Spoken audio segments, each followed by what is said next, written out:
प्रिय विद्यार्थियों, जब कभी हम मानव से संबंधित कोई बात करते हैं तो हम सीधा यह कहते हैं कि मनुष्य एक सामाजिक प्राणी है। और जब सामाजिक प्राणी है तो हम यह भी कहते हैं कि समाज के बिना वो रह नहीं सकता।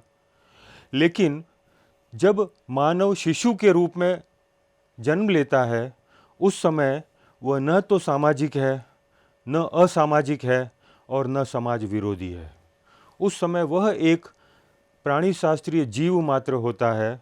और जब मैं यह कहता हूँ कि प्राणी शास्त्रीय जीव है, तो इसका तात्पर्य यह है कि वह जन्म के समय ही कुछ ऐसी प्राणी शास्त्रीय गतिविधियों का संचालन करता है या प्रक्रियाओं को करता है, जैसे हंसना, रोना, पलकों का झपकाना, हाथ पैरों का हिलाना, मल मूत्र का त्यागना इत्यादि इत्यादि। ये सब वे प्राणी शास्त्रीय क्रियाएं हैं जो जन्म के साथ ही प्रारंभ हो जाती है। लेकिन उस शिशु में इन क्रियाओं के साथ साथ एक सीखने की क्षमता को भी लेकर वह पैदा होता है।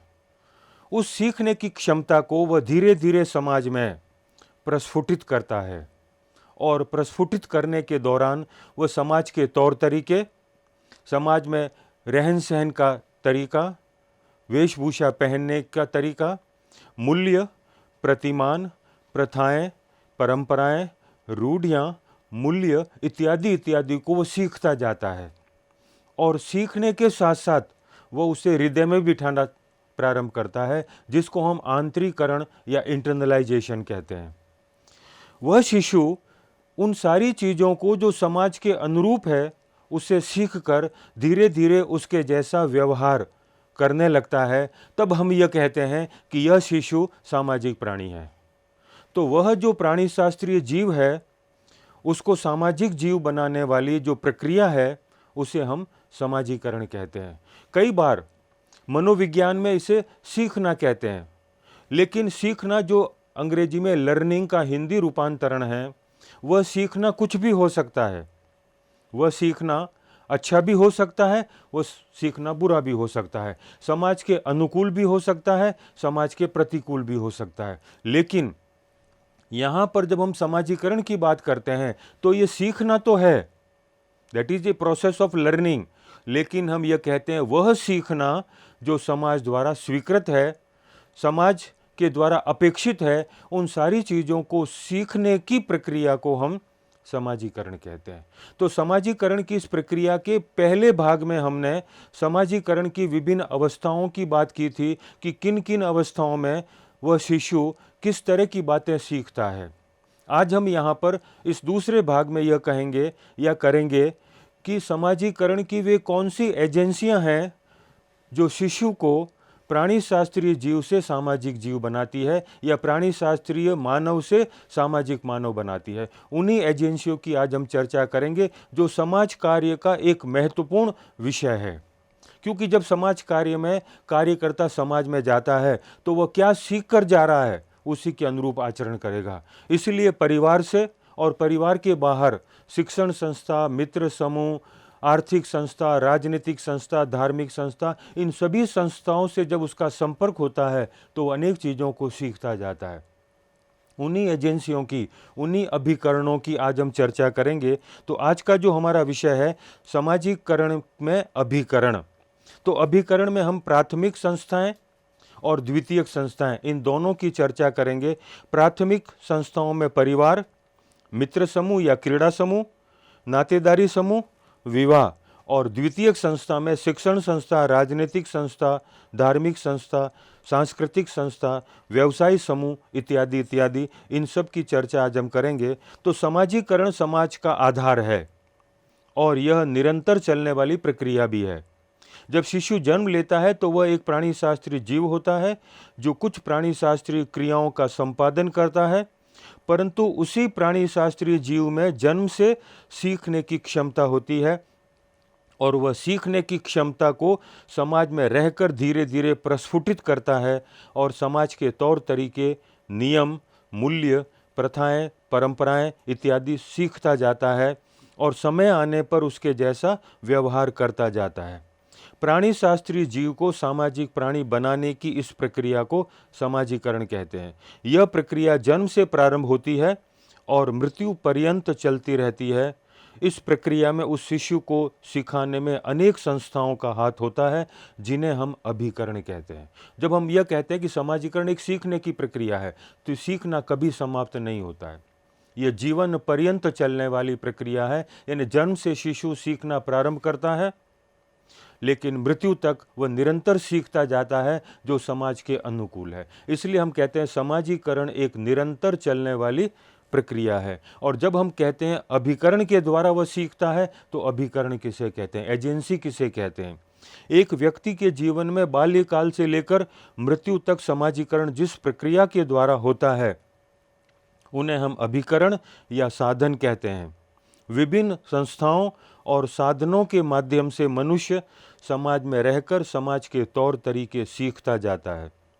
इन संस्थाओं में कुछ का प्रभाव अत्यधिक होता है और कुछ का कम। समाजीकरण की संस्थाओं को दो भागों में बांटा जा सकता है, एक प्राथमिक और दूसरी द्वितीयक संस्थाएं। प्राथमिक संस्थाएं और द्वितीयक संस्थाओं की जब बात करते हैं, तो एक का संपर्क प्रत्यक्ष होता है और दूसरे का उतना अप्रत्यक्ष नहीं होता है। एक का संपर्क बहुत ज़्यादा होता है, उसमें बहुत सारी चीज़ों को उसे सीखने का अवसर मिलता है, और दूसरे में वह जब प्रवेश करता है, जब उसका अपना स्वार्थ होता है, जब उसकी अपनी आवश्यकताएं होती है, जब उसका अपना उद्देश्य होता है, तो उन संस्थाओं में वो जाता है। और संस्थाओं में जाता है तो वहाँ के तौर तरीके, नियम, वहाँ के आचार विचार के ढंग, इन सब को सीखता जाता है। इसलिए दो तरह से मनुष्य सामाजिक प्राणी के रूप में सीखता जाता है, प्राथमिक संस्था में और द्वितीयक संस्था में। तो प्राथमिक संस्था सामान्यतः प्राथमिक समूहों का ही संस्थात्मक रूप है। ये वे संस्थाएं हैं जहां बालक का शुरू के स्तर का समाजीकरण होता है। यही वे संस्थाएं हैं जिनमें उसके मूलभूत व्यक्तित्व का निर्माण होता है। इन्हीं संस्थाओं से व्यक्ति द्वितीयक समूहों में सीखने के लिए आवश्यक ज्ञान पाता है। यानी प्राथमिक संस्था बहुत महत्वपूर्ण संस्था है। और जब हम प्राथमिक समूह की बात करते हैं, तो हम जानते हैं कि होमन्स और चार्ल्स कूले ने भी जब प्राथमिक समूह की बात की थी, तो उन्होंने कहा था प्राथमिक समूह का सीधा अर्थ परिवार से है। परिवार में शिशु का जन्म होता है और परिवार में ही वो बड़ा होकर अनेक उन सारे मूल्यों को, रीति रिवाजों को, आचार विचार के ढंगों को सीखता है और वह सामाजिक प्राणी बनता है। इसलिए प्राथमिक समूह में सबसे महत्वपूर्ण जो एजेंसी है या अभिकरण है या साधन है, वह परिवार है। परिवार समाजीकरण की सबसे महत्वपूर्ण एक एवं प्रमुख संस्था है। परिवार में ही शिशु का जन्म होता है और उसका परिवार के सदस्यों से ही प्रथम संपर्क होता है, जहाँ उसे भाषा, संस्कृति, रीति रिवाजों, प्रथाओं और व्यवहार के बारे में जानकारी प्राप्त होती है। इसलिए कहते हैं कि परिवार शिशु की प्रथम पाठशाला है। परिवार में दंड एवं पुरस्कार के माध्यम से उचित एवं अनुचित के बीच अंतर करना सिखाया जाता है। अगर परिवार एकाकी है, जिसमें पति पत्नी, भाई बहन एक साथ रहते हैं, तो उसे 4 प्रकार की भूमिकाओं के बारे में जानकारी प्राप्त होती है। पिता, पति, माता, पत्नी, भाई, पुत्र और बहन, पुत्री। तो परिवार का संपर्क शिशु के जन्म से ही हो जाता है, और जैसे जैसे वो बड़ा होता जाता है, परिवार के सदस्य उसे कई तरह से सिखाते जाते हैं। और उसमें सबसे महत्वपूर्ण अगर भूमिका है, तो वो माता की है। माता जन्म से ही उसके संपर्क में रहती है, इसलिए माता का चेहरा शिशु के मस्तिष्क में अंकित हो जाता है, और जब उसे सुख या दुख का अनुभव होता है, तो अपनी आंखों से माँ को ही ढूंढता है, और माँ की गोद में आते ही उसे एक प्रकार की संतुष्टि प्राप्त होती है। वही माँ उसे सिखाती है कि कौन सा तरीका उचित है और कौन सा तरीका अनुचित है, कौन सा व्यवहार अपेक्षित है और कौन सा व्यवहार अपेक्षित नहीं है। और इसके लिए माँ कभी दंड का सहारा लेती है तो कभी पुरस्कार का। अगर बताए हुए मार्ग के अनुसार चलकर शिशु उस प्रकार का आचरण करता है, तो माँ उसे तुरंत सीने से लगाती है, एक प्रकार का पुरस्कार है उस शिशु के लिए।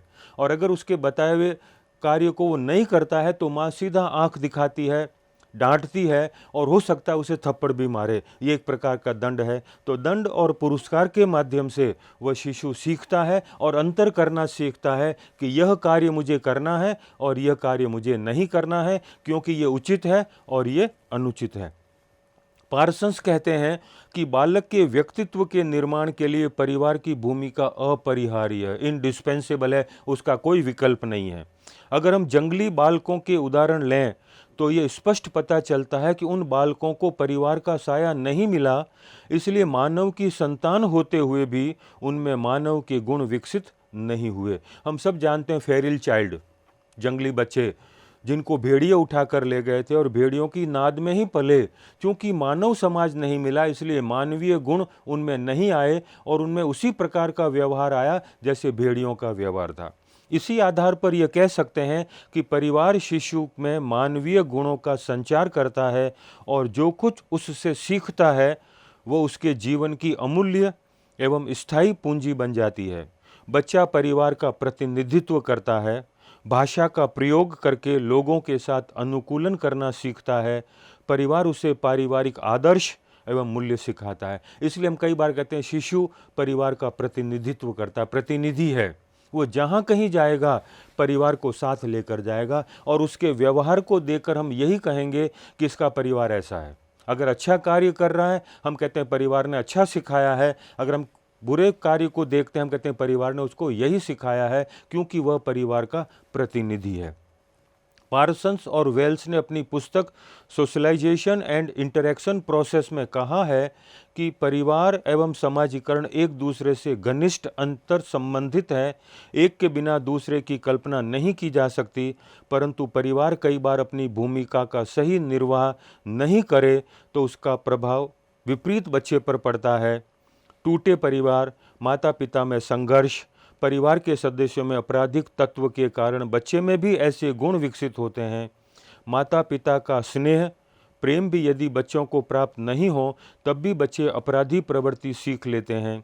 इसलिए टर्मन की बात सही प्रतीत होती है कि केवल वे ही बच्चे विवाह का सुख प्राप्त पूर्ण बना सकते हैं जिनके माता पिता का पारिवारिक जीवन सुखी था। यानी परिवार में जो कुछ सीखता है वही हमको उसकी छाया में, उसके प्रतिबिंब में देखने को मिलता है।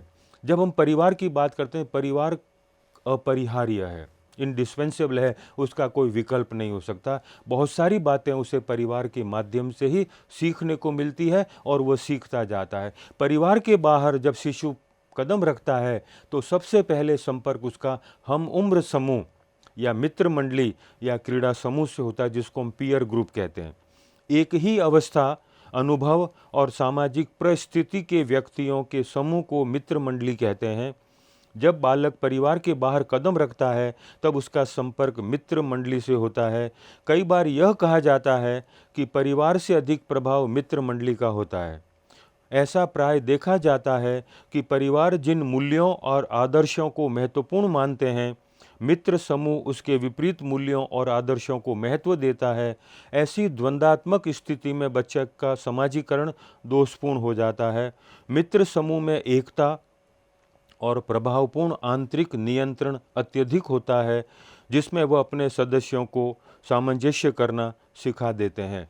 मित्र मंडली में ही बच्चे सत्ता, प्रभाव, परिस्थिति, कार्य और यौन भेद के बारे में अप्रत्यक्ष रूप से जानकारी प्राप्त करते हैं। कई बातें जो अब तक परिवार ने उसे नहीं सिखाई वह मित्र मंडली में जानने को मिलता है, जैसे खेल के नियम, हार जीत, प्रतिस्पर्धा, अनुकूलन करना, सहयोग करना इत्यादि। मित्र मंडली के महत्व के बारे में डेविस रिजमैन कहते हैं कि आधुनिक व्यक्ति जटिल समाजों में हम उम्र में के रहकर ज़्यादा सही तरीके से सीख सकता है। इसलिए इन्होंने यहाँ दूसरों के द्वारा निर्देशित अदर्स डायरेक्टेड शब्द को काम में लेकर कहा है कि इनका आज के युग में अत्यधिक महत्व है। क्योंकि परिवार के बाद अगर शिशु कहीं सीखता है तो मित्र समूह, जैसे वो बच्चों हम उम्र के साथ क्रिकेट खेलने गया तो खेल खेल में ही उसे क्रिकेट के नियम के बारे में जानकारी मिल जाती है कि किसे आउट कहते हैं, कैसे 4 रन होते हैं, कैसे 6 रन होते हैं। इन सब बातों के बारे में जो अब तक अनभिज्ञ था वह मित्र समूह के साथ रहकर उन सारी चीज़ों को सीखता रहता है। इसलिए हम कहते हैं परिवार के बाद मित्र समूह से भी बच्चे को बहुत कुछ सीखने को मिलता है और उसके बाद उसका संपर्क पड़ोस से होता है, नेबरहुड। समाजीकरण की संस्था के रूप में पड़ोस का भी अपना महत्व है। पड़ोस बच्चों के लिए मित्र समूह के रूप में होता है, लेकिन युवकों के लिए समाजीकरण का साधन होता है। गाँव में पड़ोस से संपर्क नगरों की तुलना में अधिक होता है, इसलिए कई बातें जाने अनजाने में सीख लेते हैं। पड़ोस बच्चों को खान पान के तरीके, स्नेह, प्रेम इत्यादि बातों का ज्ञान कराते हैं। कई बार पड़ोसियों से ये सीखने को मिलता है कि कौन सा व्यवहार या किस प्रकार का आचरण किया जाना चाहिए। तो जब शिशु पड़ोस में जाता है और पड़ोस में वो देखता है कि पड़ोस में उस शिशु या हम उम्र बच्चे की माता ने खाना खिलाते समय उसे गले में एक कपड़ा लटका कर कहा कि इससे कपड़े खराब नहीं होंगे, इसलिए इसका इस्तेमाल करना चाहिए। वह बात बात में ही सीख लेता है और अपने घर आकर वो कहेगा मुझे भी इस तरह का आचरण करना है। तो जो पड़ोस में देखता है कई बार बच्चा, उससे भी बहुत सारी वे बातें जो समाज द्वारा स्वीकृत है या अपेक्षित है उसे सीखता जाता है। तो वह भी एक समाजीकरण का प्रमुख आधार है। इसी तरह नातेदारी समूह, और जब हम नातेदारी समूह की बात करते हैं उसमें सारे संबंधी आ जाते हैं, चाहे वो रक्त संबंधी हों चाहे विवाह संबंधी हों। उनके संपर्क में अंतर्क्रिया के परिणाम स्वरूप हम बहुत सारी बातें सीख जाते हैं। रक्त एवं विवाह से संबंधित लोगों को नातेदार कहते हैं, they are known as kins. इसमें भाई बहन, माता पिता, सास ससुर, जीजा साली, देवर भाभी इत्यादि संबंधी आते हैं। इन सभी संबंधियों से एक सा व्यवहार अपेक्षित नहीं है। किसी से प्रेम के संबंध है तो किसी से विमुखता, जिसमें हम एक दूसरे से बातचीत नहीं करते तो कहीं पर हम एक प्रकार की मजाक भी कर सकते हैं, की जा सकती है। नातेदारी हमें यह सिखाती है कि किसके साथ कैसा व्यवहार करना। विभिन्न संबंधी बच्चों पर अपना प्रभाव डालते हैं और इससे उसे बहुत कुछ सीखने को मिलता है, क्योंकि नातेदारी में बहुत सारे संबंधी हैं, माता पिता, भाई बहन, और जब विवाह हो जाए तो सास ससुर, पत्नी, साला साली, साड़ू, बहुत सारे संबंधी हैं। इन संबंधियों से एक जैसा व्यवहार अपेक्षित नहीं है। तो ये कौन सिखाएगा? तो नातेदारी में वे संबंधी हैं जो हमें ये सिखाते हैं कि किसके साथ किस प्रकार का व्यवहार किया जाना चाहिए और किस प्रकार का व्यवहार नहीं किया जाना चाहिए। जब पुत्रवधू ससुराल जाएगी तो उससे सिखाया जाता है माँ के द्वारा कि सास ससुर से घूंघट रखना है या उनसे एक प्रकार से विमुखता की दूरी रखनी है। लेकिन वही पुरुष जब विवाह करके ससुराल जाता है तो उससे सिखाया जाता है कि साली से मजाक कर सकते हैं लेकिन सास ससुर से नहीं कर सकते। तो कहीं पर परिहार संबंध है, कहीं पर परिहास संबंध है। ये सारी बातें उसे सीखने को मिलती है जब वो नातेदारी के संपर्क में आता है।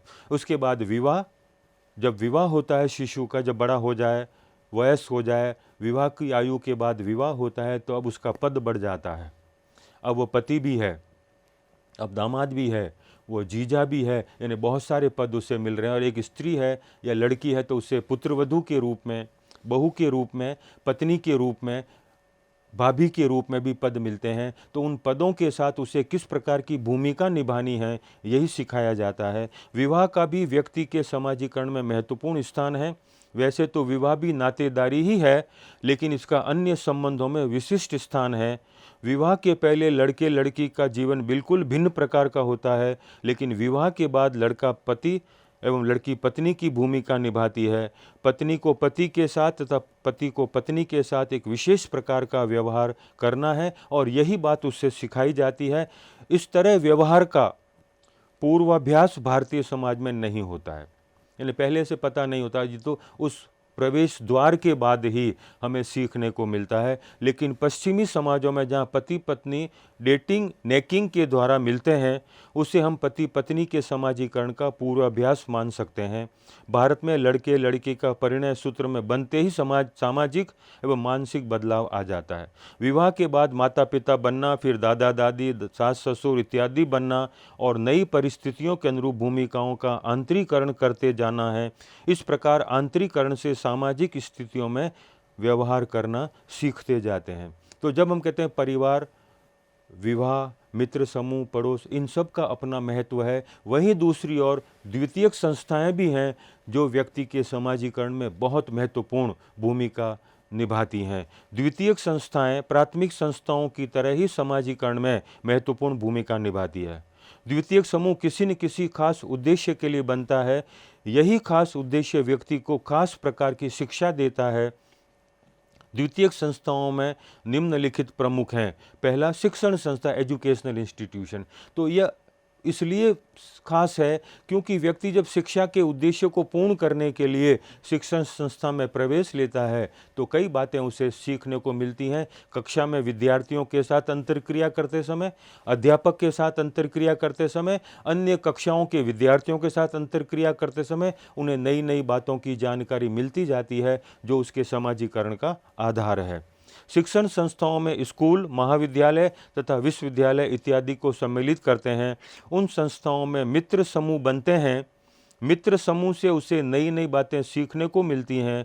मित्रों के अलावा व्यक्ति का संबंध अध्यापक से होता है। अध्यापक विद्यार्थियों को पुस्तकीय ज्ञान से तो बहुत कुछ सिखाता ही है, साथ में शिक्षण संस्था के आदर्श मूल्यों के बारे में भी जानकारी देकर उन्हें आंतरिकृत करने को प्रेरित करता है। शिक्षण संस्थाएं ही मानव मस्तिष्क में अज्ञानता रूपी अंधकार को दूर करके ज्ञान रूपी प्रकाश का पुंज प्रज्वलित करती है। आदिम से सभ्य बनाने में शिक्षण संस्थाओं की भूमिका अपरिहार्य है। यानी बहुत सारी बातें हमें शिक्षण संस्थाओं में भी सीखने को मिलती हैं। कक्षा में जाना है, कौन सा विषय पढ़ना है, फीस कब जमा करानी है, फॉर्म कब भरना है, परीक्षा कैसे देनी, इन सब के बारे में हमको जानकारी मिलती रहती है शिक्षण संस्थाओं के माध्यम से। इसी तरह राजनीतिक संस्थाएं, जिन व्यक्तियों का राजनीतिक उद्देश्य और उसके लिए राजनीतिक संस्था से जुड़ते हैं तो वहाँ भी उसे समाजीकरण के दौरान बहुत कुछ सीखने को मिलता है। राजनीतिक संस्थाएं समाजीकरण में महत्वपूर्ण भूमिका या योगदान देती हैं। ये संस्थाएं मुख्य रूप से समाज दर्शन तथा राजनीतिक ढांचे, देश में कानून, शासन तथा अनुशासन को समझाने में सहायक है। राजनीतिक दल हमें सहयोग, प्रतिस्पर्धा आदि करना सिखाती है। ये संस्थाएं व्यक्ति को उनके अधिकारों एवं कर्तव्यों का भी बोध कराती है। जब कोई व्यक्ति राजनीतिक संस्था में जाता है तो उस राजनीतिक संस्था के क्या उद्देश्य हैं, क्या मोटो है, उनके क्या मूल्य हैं, इन सब के बारे में उसे सीखने को मिलता है। और जब कभी वो बोलेगा या बात करेगा तो अपने उस राजनीतिक दल के संबंध में ही बात करेगा और वहाँ सहयोग की बात करेगा और दूसरे राजनीतिक दल के प्रति प्रतिस्पर्धा और कई बार संघर्ष जैसी स्थिति भी उसे सीखने को मिलती है कि किसके प्रति हमें समान विचार रखने हैं, किसके प्रति विपरीत विचार रखने हैं। उसके पश्चात आर्थिक संस्था। आर्थिक संस्था में व्यक्ति तब जाता है जब उसे आर्थिक उत्पादन करने के लिए उसमें प्रवेश करने का अवसर मिलता है। आर्थिक संस्थाएं व्यक्ति को जीवन यापन के लिए सक्षम बनाती हैं, जैसे बाजार में कौन सा व्यवहार किया जाना चाहिए, दुकानदार को ग्राहकों के साथ और ग्राहक को दुकानदार के साथ कैसा व्यवहार करना चाहिए। आर्थिक संस्थाओं में प्रवेश करने पर एक व्यक्ति साथी भी है, अधिकारी भी है और कर्मचारी भी है। इन सब के अनुकूल उसका व्यवहार कैसा होगा, इसकी जानकारी इसमें मिलती है। व्यावसायिक संघों के बारे में परिचय कराने के साथ संघों में सहयोग, प्रतिस्पर्धा एवं संघर्ष, समायोजन, अनुकूलन का आदि के बारे में भी उसे सीखने को मिलता है या सिखाया जाता है। बैंकों के कार्य क्या हैं इसके बारे में भी हमें अवगत कराती है। कार्ल मार्क्स एवं वेबलन ने कहा है कि यह आर्थिक संस्थाएं ही है जो व्यक्ति के जीवन और सामाजिक ढांचे को निर्धारित करती है। क्योंकि जब व्यक्ति आर्थिक संस्था में जाता है तो वहाँ आर्थिक उत्पादनकर्ता के रूप में, उपभोगकर्ता के रूप में, वितरणकर्ता के रूप में उसके अनेक प्रकार की भूमिकाएं हैं। तो उसे किस प्रकार की भूमिका का कब निर्वहन करना है, ये सब उसे उस संस्था में प्रवेश करने के बाद ही सीखने को मिलेगा। उसके पश्चात धार्मिक संस्था। धार्मिक संस्था का सीधा संबंध धर्म संबंधी उद्देश्यों की पूर्ति करना। जब व्यक्ति अपने धार्मिक उद्देश्यों की पूर्ति के लिए धार्मिक संस्था में प्रवेश करता है तो धार्मिक संस्थाओं में उसका समाजीकरण प्रारंभ होता है। धार्मिक संस्थाएं व्यक्ति को देवी देवताओं या ईश्वर के बारे में परिचित कराती है। इस संस्था से जुड़कर व्यक्ति ईश्वरीय भय, श्रद्धा के कारण नैतिकता और अन्य गुणों को ग्रहण करता है। पाप, पुण्य, स्वर्ग, नरक, पवित्रता, न्याय, दया, ईमानदारी आदि गुणों का विकास धार्मिक संस्था से होता है। मंदिर, मस्जिद, चर्च, गुरुद्वारे में हमें किस तरह का व्यवहार हम करें और कौन सा व्यवहार अपेक्षित नहीं है से अवगत कराती है। धर्म ग्रंथों, उपदेशों, साधु संतों से संपर्क कराती है और उसका प्रभाव भी लोगों पर पड़े, इसके बारे में भी शिक्षा देती है। तो धार्मिक संस्था में व्यक्ति जाता है तो धर्म के अनुकूल आचरण, जैसे एक व्यक्ति जिसको अभी तक धार्मिक संस्था में किस तरह का आचरण करना है नहीं सिखाया गया, वो मंदिर जाएगा, मस्जिद जाएगा या किसी धार्मिक स्थल पर जाएगा तो उसे पता लगेगा कि मुझे यहाँ किस प्रकार का व्यवहार करना। मंदिर में जाएगा तो उसे पता है कि जूते मुझे बाहर खोलने हैं, अंदर जाके मुझे इस प्रकार का व्यवहार करना है। ये सब उसे सीखने को मिलता है जब वो धार्मिक संस्था में प्रवेश करता है। इसी तरह सांस्कृतिक संस्थाओं में भी आधुनिक समाज में व्यक्ति के विकास के लिए महत्वपूर्ण मानी गई है। इन संस्थाओं में नाटक परिषद, संगीत अकादमी, कवि सम्मेलन, रेडियो गोष्ठी आदि प्रमुख हैं, जो हमें हमारी संस्कृति के विभिन्न पक्षों के बारे में जानकारी देती है। इन पक्षों से हमारी प्रथाओं, परंपराओं, वेशभूषा, साहित्य, संगीत, कला, भाषा इत्यादि प्रमुख हैं, जिससे परिचित कराकर हमारा विकास करती है। तो सांस्कृतिक संस्थाएं अनेक सांस्कृतिक आयोजनों का जो संचालन करती है, संपादन करती हैं जब व्यक्ति उसमें प्रवेश करता है। किसी श्रोता संघ में जाता है, कोई लॉयंस क्लब में जाता है, कोई अणुव्रत आंदोलन से जुड़ता है, ये सारे धार्मिक, ये सब सांस्कृतिक संस्थाएं हैं। तो वहाँ उसे किस प्रकार का व्यवहार करना, जैसे कोई लॉयंस क्लब में जाता है तो उसे सिखाया जाता है कि जब हम अपने लॉयंस साथी का उद्बोधन करेंगे तो उसके आगे लॉयंस शब्द का इस्तेमाल करेंगे। अगर महिलाओं का लॉयंस क्लब तो लॉयनेस, लियो, ऐसे शब्दों से उसे अवगत कराया जाता है और वो उसी को आंतरिकृत करके उन सांस्कृतिक संस्थाओं में उसके जैसा ही व्यवहार करने लगता है। इसी तरह व्यावसायिक समूह भी है जिसमें उसको बहुत कुछ सीखने को मिलता है। जहाँ व्यक्ति काम करता है उस समूह में भी व्यक्ति का समाजीकरण होता है। दफ्तर, फैक्ट्री आदि व्यवसाय में कई तरह के सहयोगियों से, अधिकारियों से संबंध बनते हैं। उनके अंतर्क्रिया के दौरान उचित एवं अनुचित के बीच अंतर करना सीखने को मिलता है। उससे सत्ता की संरचना की जानकारी होती है। इस तरह वह नए नए कार्य सीखता है। जैसे जब कोई व्यक्ति विश्वविद्यालय में, महाविद्यालय में शिक्षक के पद पर स्थापित होता है तो उसे वहाँ सीखने को मिलता है कि उसे शिक्षक को शिक्षक के साथ किस प्रकार का व्यवहार करना है, शिक्षक को विद्यार्थी के साथ किस प्रकार का व्यवहार करना है, उस शिक्षक को अपने प्रशासनिक अधिकारियों और अधीनस्थ कर्मचारियों के साथ किस प्रकार का व्यवहार करना है। ये सब उसे सीखने को मिलता है। कई बार ऐसा होता है जब सीखने का अवसर नहीं मिलता और वो शिक्षक महाविद्यालय में जाता है और जब कक्षा लेकर कक्षा से बाहर निकलता है तो विद्यार्थी के गले में हाथ डालकर घूमे तो दूसरा शिक्षक तुरंत उसे बता देगा कि यह व्यवहार उचित नहीं है। यहाँ पर हम शिक्षक हैं और एक सामाजिक दूरी हमें रखनी है विद्यार्थी और शिक्षक के बीच में। ये सब सीखने को मिलेगा जब वो उस संस्था में प्रवेश करेगा। अपने से उस उच्च अधिकारी के से कैसी अंतर्क्रिया करनी है और अपने से अधीनस्थ कर्मचारियों के साथ कैसा व्यवहार करना है, ये सब उसे सीखने को मिलता है। फिर अजनबी से कैसा व्यवहार करें, जो हमारे लिए स्ट्रेंजर है, हम कभी उसके संपर्क में नहीं आए, तो उससे कैसे बात करें। समाजीकरण की प्रक्रिया में व्यक्ति से परिचित से व्यवहार के तरीके नहीं सिखाता, वरन अपरिचितों से भी व्यवहार के ढंग सीखने को मिलते हैं। जैसे रेल, बस आदि में यात्रा करते समय हमारा संपर्क अपरिचितों से होता है और उनसे बातचीत करते हुए कई बातों की जानकारी तथा किससे किस प्रकार का व्यवहार करना है ये सीखने को मिलता है। हम बाजार में जाते हैं, कई लोग हमारे लिए अपरिचित होते हैं, उनसे हम किस प्रकार का व्यवहार करें, किस प्रकार का व्यवहार नहीं करें, कौन सा अपेक्षित है, कौन सा अपेक्षित नहीं है, यह यात्रा के दौरान भी, बाजार में जाते समय भी, खरीदारी करते समय भी हमें अनेक अजनबियों से संपर्क करना होता है और उनसे जब अंतर्क्रिया करते हैं तो उस अंतर्क्रिया के दौरान ही हम अनेक बातों को सीखते जाते हैं, उन बातों को सीखते हैं जो समाज द्वारा अपेक्षित है। जैसे हम कभी अमेरिका जाएं और अमेरिका में हम देखते हैं कि सुबह जब हम घूमने निकलें तो सामने जो व्यक्ति वहाँ का आता है वो हमको नहीं जानता है, फिर भी वो सीधा ये कहेगा good morning, have a nice day. उनके अपने तरीके हैं, वो अजनबी के साथ इस प्रकार का व्यवहार करेंगे। वहाँ हर कार्य के बाद सीधा कहेंगे थैंक यू, धन्यवाद। ये सिखाया जाता है कि जो अजनबी है उसके साथ हमको इस प्रकार का व्यवहार करना है। इसी तरह की बातें हम भारतीय समाज में भी सीखते हैं कि अजनबियों के प्रति हमारा किस प्रकार का भाव होगा, किस प्रकार की अंतर्क्रिया होगी, किस प्रकार का व्यवहार होगा। ये सब हमें सीखने को मिलता है जब हम इस संस्था में प्रवेश करते हैं।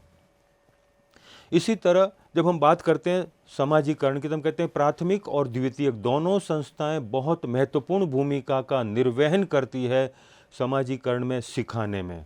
इसलिए सीखने की यह वो प्रक्रिया है जो शिशु के व्यक्तित्व का निर्माण करती है। और जब व्यक्ति समाज में जाएगा तो वह अपने उस व्यक्तित्व को उस रूप में प्रकट करेगा जो उसे सिखाया गया है। तो सारांश हम कह सकते हैं कि समाजीकरण की प्रक्रिया नवजात शिशु को समाज का सक्रिय सदस्य बनाने वाली प्रक्रिया है। और जब हम यह कहते हैं सक्रिय सदस्य, मतलब वह उचित ढंग से व्यवहार कर सकता है हर परिस्थिति में। इस प्रक्रिया में बालक समाज के मूल्यों एवं व्यवहार के तरीकों को आंतरिकृत करता है। ऐसी स्थिति में इन मूल्यों को सिखाने के लिए अनेक संस्थाएं या अभिकरणों का अपना महत्व होता है, जिनसे जुड़ जाए शिशु समाज के तौर तरीके, आचार विचार के ढंग, प्रथाएं, परंपराएं, मूल्य, संस्कृति, रहन सहन इत्यादि को सीखता जाता है। जब शिशु का जन्म होता है तो वह परिवार के संपर्क में आता है और उसके पश्चात अपने परिवार के अन्य सदस्यों के साथ, फिर पड़ोस के साथ, मित्र समूह, शिक्षण संस्थाओं और उसके पश्चात अन्य संस्थाओं से जब उसका संपर्क होता है तो उसे उन सभी चीज़ों को सीखने का अवसर मिलता है जो समाज के द्वारा स्वीकृत या मान्यता प्राप्त हो। इसलिए कहा जाता है कि समाजीकरण वह सीखना है जो समाज के अनुकूल है। वैसे तो समाज में हम कई चीज़ें सीखते हैं, परंतु अगर वे समाज द्वारा स्वीकृत नहीं हैं तो उसे समाजीकरण नहीं कहेंगे।